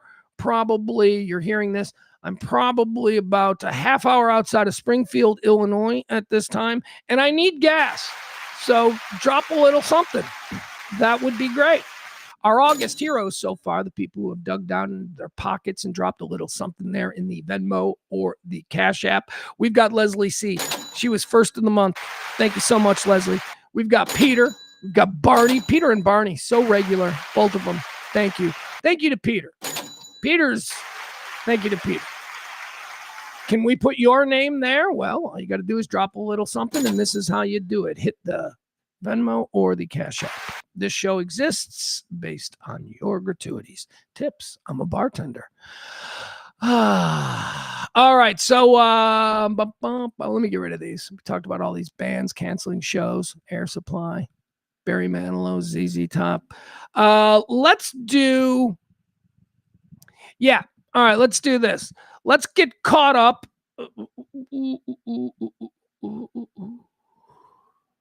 Celebrity death trilogies. Let's get caught up. The Celebrity Death Trilogy, starting on January 1st, every day, I like to begin the official scroll of people who died in any given year. I believe that celebrities, notable quotables, people of significance, those folks, they die in threes. Why? Because they go to a special place. They don't go to regular peasant heaven. That's where we go. That's where we're reunited with our dogs and shit like that. We eat chocolate for breakfast. That's what peasant heaven is. Celebrity heaven's a little bit different. As I always like to say, Grandpa Jack isn't up there strumming his guitar with Hank Williams. Grandma's not sitting front row at a private Frank Sinatra concert. That's not how heaven works. Celebrities get their own heaven. It is a community of golf course condos. That's right. 3-bedroom condos. That's why celebrities die in threes.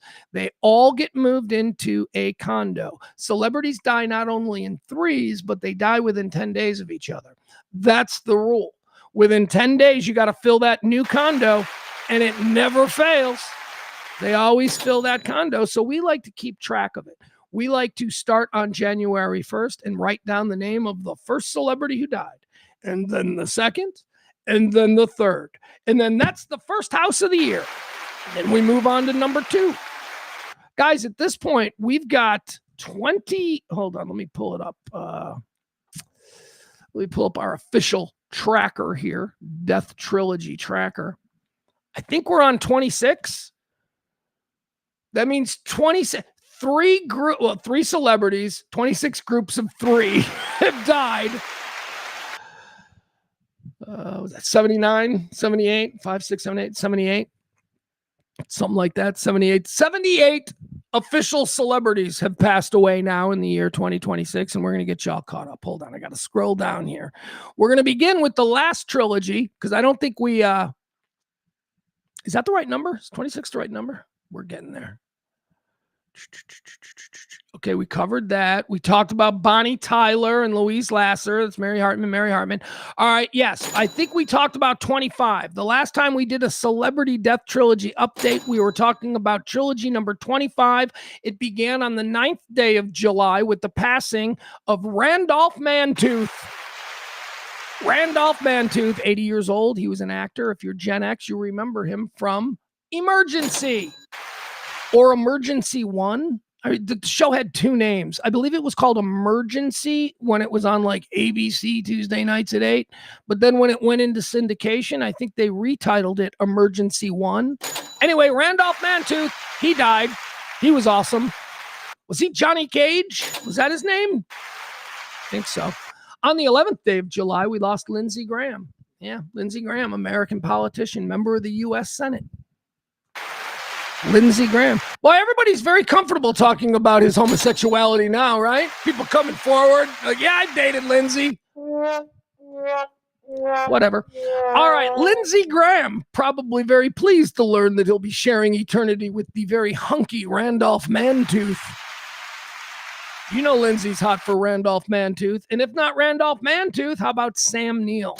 Yeah, that's right, the great actor Sam Neill. Sam Neill was cool. New Zealander, I think. New Zealander Sam Neill. Played, first time I ever saw Sam Neill, he played the grown-up Damien. I think it was Damien the Omen 3, where he, like, ascends to the presidency of the United States. That was the first time I ever saw Sam Neill. He freaked me out. I've loved him in just about everything since. I'd like to say that I think my favorite thing that he's ever done was his work on the show Peaky Blinders. Sam Neill on Peaky Blinders is one of the great villains in TV history.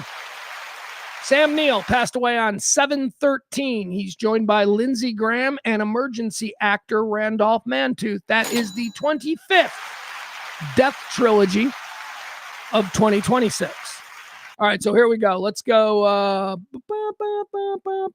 Yeah, okay, so let's get you to 26. Here you go. Number 26 for the year 26. On July the 16th, we lost Irish actress and Academy Award winner Brenda Fricker. Brenda Fricker. I know she's famous. I knew the name. I'm like, oh yeah, she's famous. And then I'm like, oh yeah, she was the chick from My Left Foot. You ever seen My Left Foot? That was the Daniel Day-Lewis movie. She won an Oscar for it. She was very good. Here's Brenda Fricker. See, there she is. She's dead now. And she is the first person. Is that her funeral? Yeah, see, you get mentioned here if you have a big public funeral where they like block off streets and all that kind of stuff. Irish actress Brenda Fricker, of course, she's done a whole bunch of movies. Most of the movies that she's been in, you know, she's not in a lot of Transformers movies, if you know what I mean. She does a lot of these fancy people movies, if you will. All right, following up on, what the hell is this? Following up on Brenda Fricker, who passed away on July the 16th, 2026. Let's talk about this guy, Freddie Cannon.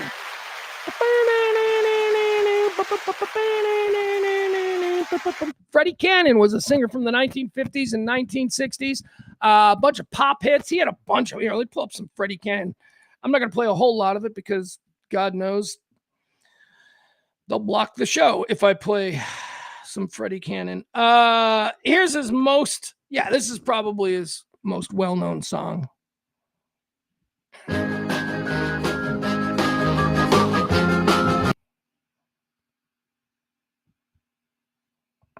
What the hell happened? Uh-oh. What happened?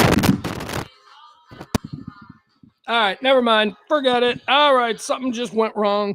What, does this thing suddenly not work? Is that what's happening here? Worked for a second.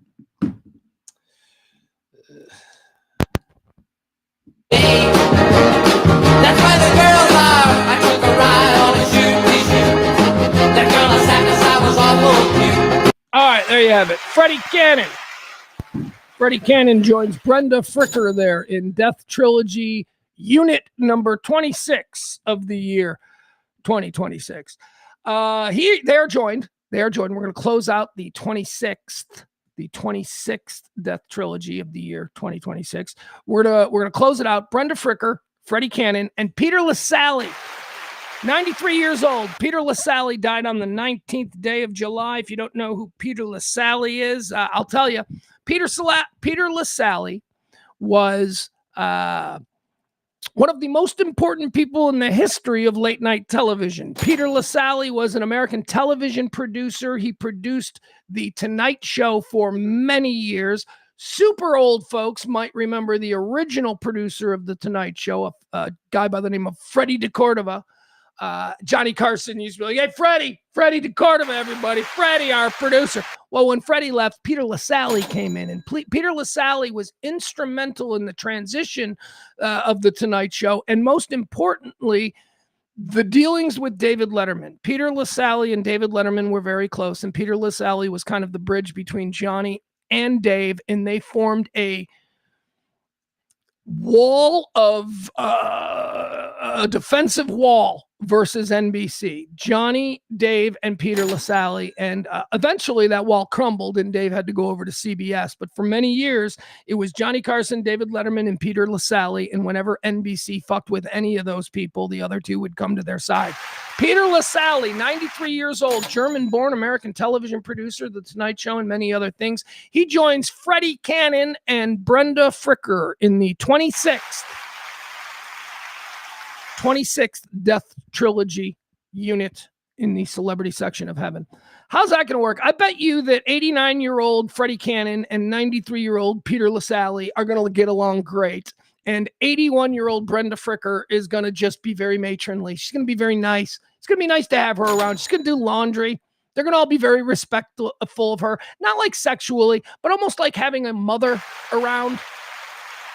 I imagine Brenda Fricker does laundry and does dishes and probably cooks really good too. Sunday dinner, oh my God, I bet that's going to be good. Not as good as the people who are over there in Julia Child's trilogy condo unit, right? When a celebrity chef dies, that's a good one to be with. Let's see here. What else? So that's 26. All right, now 27. That's right. We haven't done this in a while, so we're trying to. Do we have a 28th? No, we don't have a 28th. That's right. This is the one I wanted to do. Here is the 27th Death Trilogy, Celebrity Death Trilogy of the year. This is the most recent one. And it's full. We just closed it out. We closed it out on the 1st. On the 21st day of July, 18-year-old actress Kaylee Hodel passed away. Little girl. She's 18 years old. She's a little girl. But here's how you know her. And she's in here because she's not a big movie star, but she was really a sweet little girl. Like I love the Godzilla movies and I love the King Kong movies, but she is the star of both Godzilla versus Kong and Godzilla and Kong, the New Empire. She's the little deaf girl. You know, the little deaf girl who's the little Chinese deaf girl. Chinese. I shouldn't say Chinese. I don't know what she is. She's, of Asian ethnicity. Here, I'll show her to you. If you like those movies, you remember this girl, and it's very sad that she has passed away. She was in a car accident. That's how precious life is, man. Look at this little 18-year-old. I can't make it bigger. Yeah, I guess not. Anyway, that's her. She's the first one in, 18-year-old actress, star of the most recent King Kong movies and Godzilla movies. She's the little deaf girl that can communicate and that all the big monsters love. She died on the 21st. On the 29th day of July, Billy Ray Smith. Billy Ray Smith. Now, this is a guy, he makes it in. He's a football player. He was 64 years old. I don't know how widely known he is, but I remember him. I mean, he was a middle linebacker for many years. I want to say that he was with San Diego Chargers. It says here, his college stuff was with Arkansas. Billy Ray Smith, 64 years old. He is an American Hall of Fame football player. He died from complications of dementia at 64. Billy Ray Smith, 64, longtime linebacker for the San Diego Chargers. Complications from dementia at just 64 years old. Think they're going to study his brain? The linebacker from the 80s, the linebacker who, used his head as a battering ram because that's how they played back in the 80s. You think they're going to study why he might have died from complications due to dementia at only 64 years old? Bless you, Billy Ray. Billy Ray Smith joins Kaylee Hodel in the 27th unit there in celebrity heaven. All right, here's the reason for us doing this today, because I meant to mention this earlier, but then I thought, well, I should do a celebrity death thing. We should get updated on the Death Trilogy at some point this week, so I'll save it for then. So here we go. Vincent Pastore, 80 years old, American actor. He was in Goodfellas, been in a bunch of Law and Orders, done a bunch of TV stuff. He's a commercial pitchman. You've seen him all over a million places. But he's Big Pussy from The Sopranos. That's who Vincent Pastore is. Big Pussy. One of the most beloved and popular characters in the Sopranos universe. Big Pussy, named Big Pussy because he was a cat burglar. Get it, pussy? He was a second story man. He would climb up the outside of buildings, and he's a big fat guy. Big Pussy, the cat burglar, is Vincent Pastore. At least that's how we know him. 80 years old. Died. He was found dead. They're not sure when he died. I've got 2 dates of when he died. August the 1st and July 31st. I went with August the 1st here. Big Pussy. Here he is. We'll see. He's just interviewed Big Pussy a couple of times back in the day. Big Pussy was one of the guys, Vincent Pastore, we should say, is one of the guys who always made himself available for interviews because you couldn't get Tony Soprano. James Gandolfini wasn't doing local radio in Dallas. Chris Moltisanti wasn't doing local radio in Dallas. Big Pussy was. You could get Big Pussy. You could get Bobby Bacala. You could get Artie. Artie was always doing radio interviews. Those were the 3. All right, let's give you a look at. I can't believe I didn't pick up pictures of Big Pussy.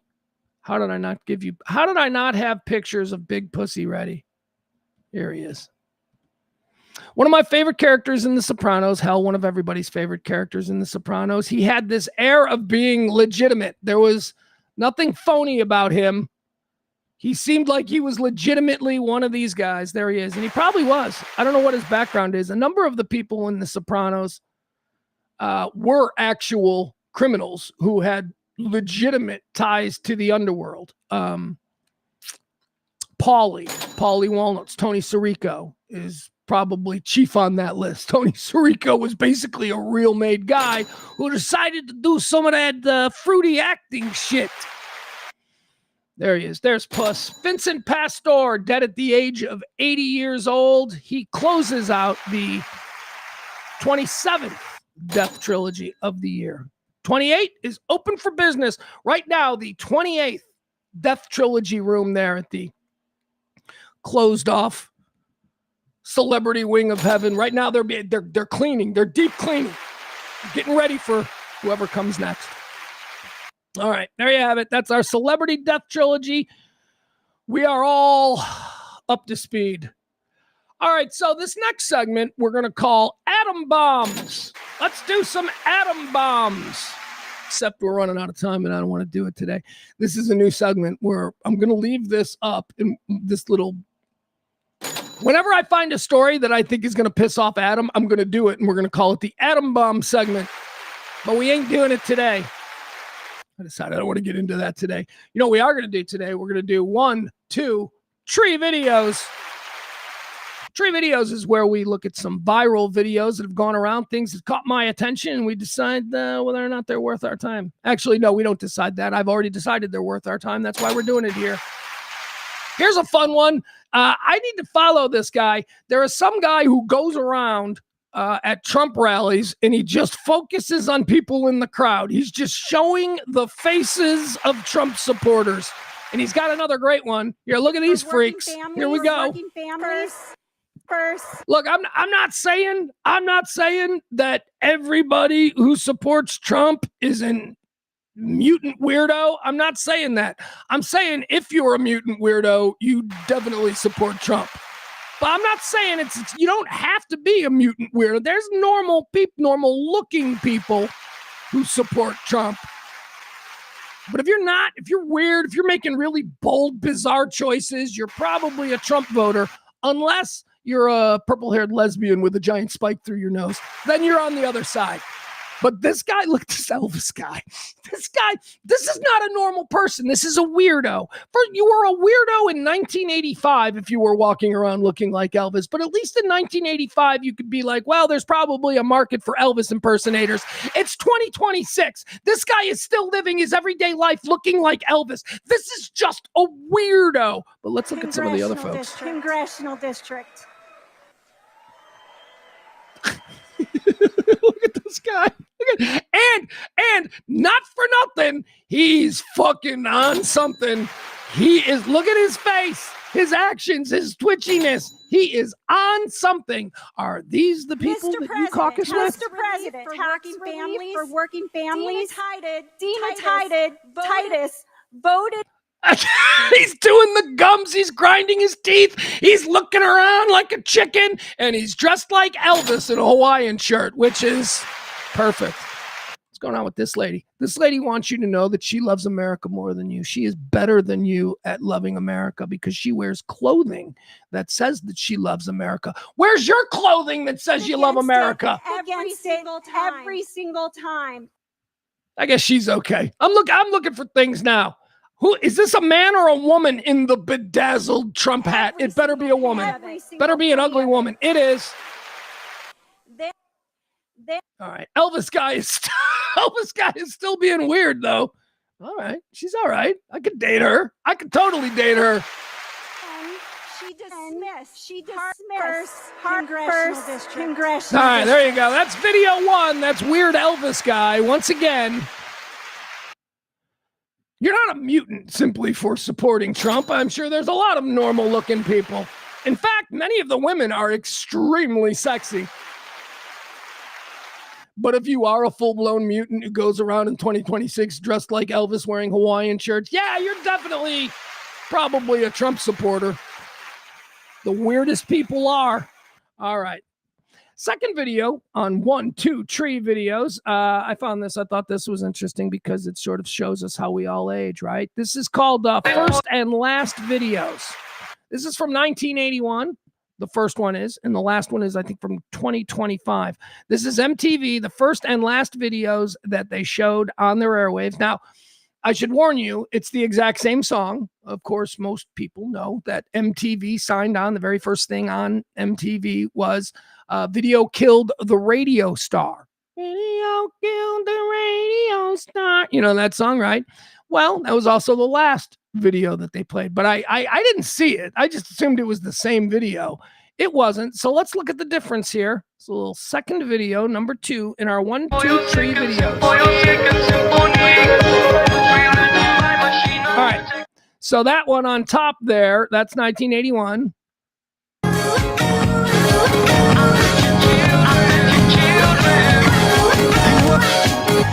All right, that was 1981. Now here they are in 2025.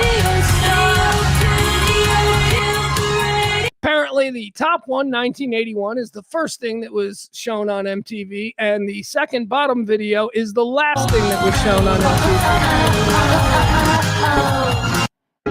Isn't that fun?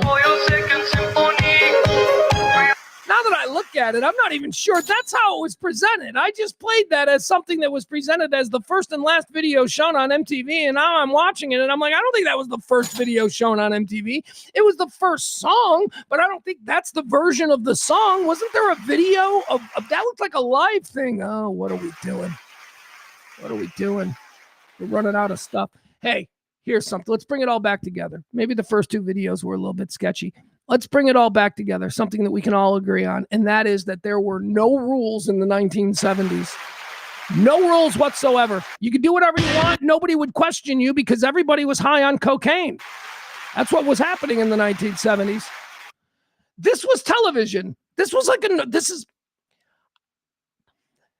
like in the 1970s, there was a thing called the variety show. The variety show was just like a 1-hour block where they'd put a celebrity out there and the celebrity would sing a couple of songs and then the celebrity would be like, hey, let's bring out Bob Hope. And then like some old celebrity would come out and they'd do a little comedy bit and then there'd be a dance number, right? And then they'd be like, hey, this guy's going to eat fire. And then they'd have fire. A variety show was just weird, Coke-driven, it made no sense. It was wild. But one of the things that they used to do then that they do not do anymore, they would take a celebrity. They would take a celebrity, not a big celebrity, maybe somebody who was popular in a TV show on a network, and then that network would create a variety show and grab that celebrity and say, it's the Linda Carter Wonder Woman variety show, right? Stuff like that. A way to sort of, piggyback off the success of another show that you might have on your network. That's what we've got here. We've got Linda Carter, who was everybody's favorite Wonder Woman, especially if you're over 50.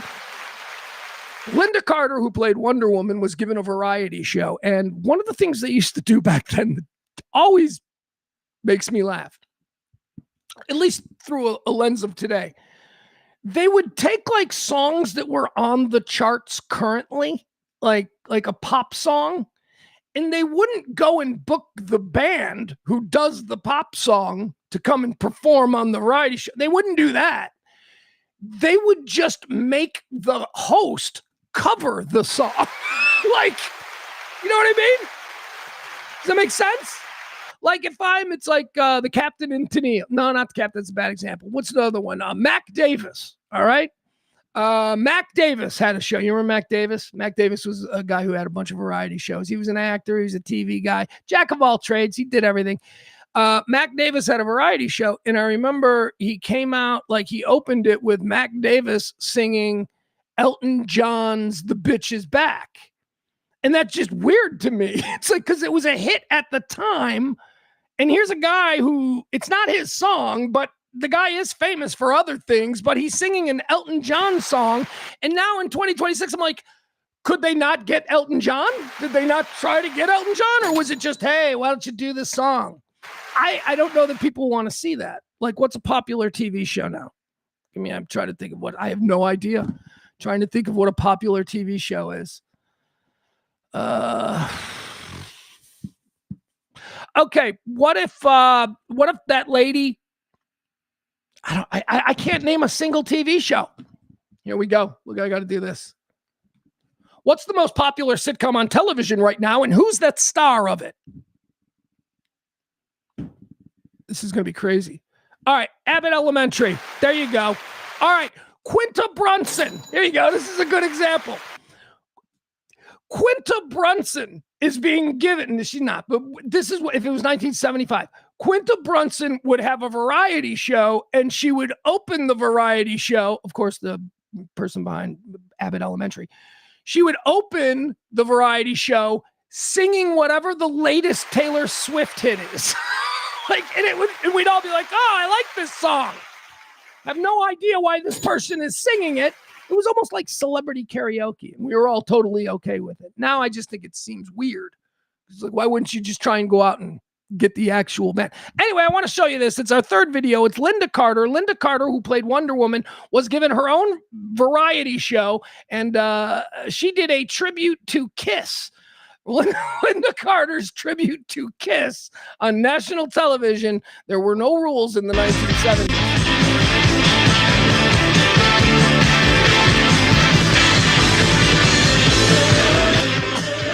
Okay, gotta pull the sound down because we can't use the music fully through. But yeah, a bunch of dancers dressed as Kiss, and Linda Carter, who is Wonder Woman. Here she comes.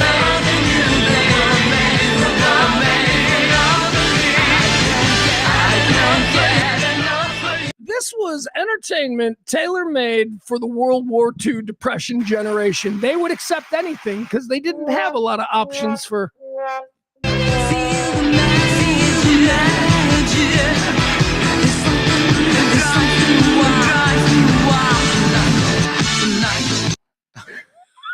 Did they have to get Kiss's permission?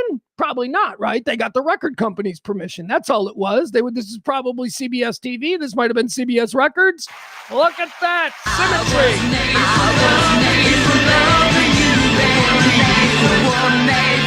Is she just showing full-on tit on TV? Is she like...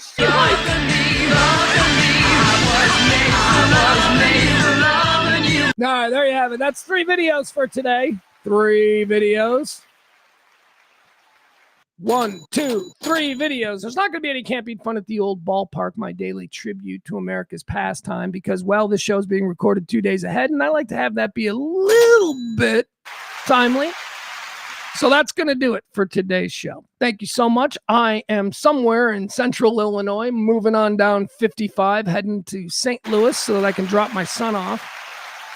My son's going home for the school year. I miss my kid. I miss him already. He's in the backyard. He's currently in the backyard, but I already miss him because right now I'm thinking about it. Do you know how rough the ride back is? The ride back. And it doesn't matter. Usually the ride back is like, dropping them off at mom's and then me driving back 20 minutes or wherever to where it is. The ride back is always, These ride backs are more difficult. These long extended ride backs. One, because it's a long ride, but also it really gives you time to be alone and in your feelings and be all emotional and upset. Anyway, we make our choices, don't we? We live our lives and we make our choices. Thank you to everybody who is listening today. I have no way of knowing because the chat room is not up and operational. Please remember, support indie radio. That's what we do every day.